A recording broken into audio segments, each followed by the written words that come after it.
Hello students, अब हम लोग वास्तविक संख्या के एक्सरसाइज 1.2 में पढ़ने वाले हैं, जिसमें हम लोगों को मेनली तीन फार्मूलों की मतलब आप कह सकते हैं दो डेफिनेशंस और एक फार्मूले की आवश्यकता होगी, जिसमें आप पीछे पढ़ चुके हैं तीनों के बारे में, छोटे क्लास में भी पढ़ चुके हैं। पहला है अभाज्य संख्या, दूसरा है भाज्य संख्या और तीसरा ये फार्मूला है पहली संख्या गुणे दूसरी संख्या बराबर HCF गुणे LCM।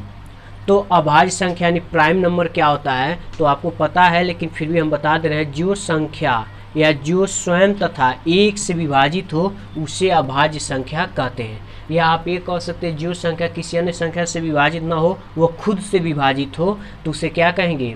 अभाज्य संख्या कहेंगे। जैसे 2, 3, 5, 7, 11, 13, 17, 19 ETC। इस तरह से आपको और भी संख्याएं मिलेंगी इसकी, लेकिन जनरल हमने इतना ही लिखा हुआ है।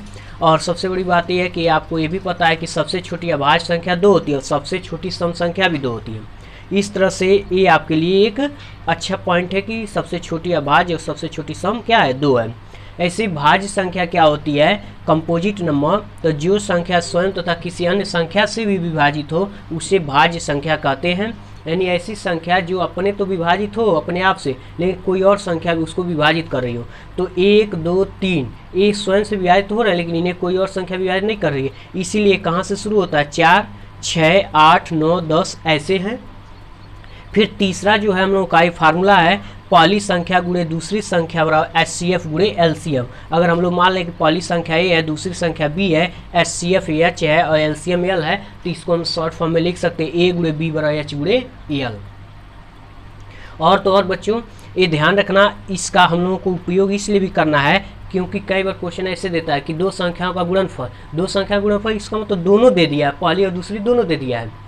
उसके बाद इन दोनों में से कोई एक दे देता है और एक पूछ देता है, या दोनों संख्या दे देगा, कोई इनमें से एक दे देगा, पूछ देगा।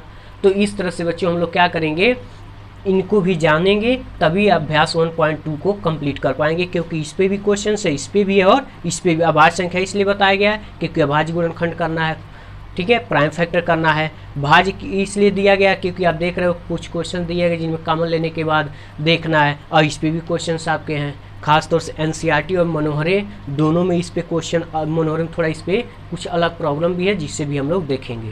तो इस तरह से बच्चों इसे भी आप ध्यान देंगे।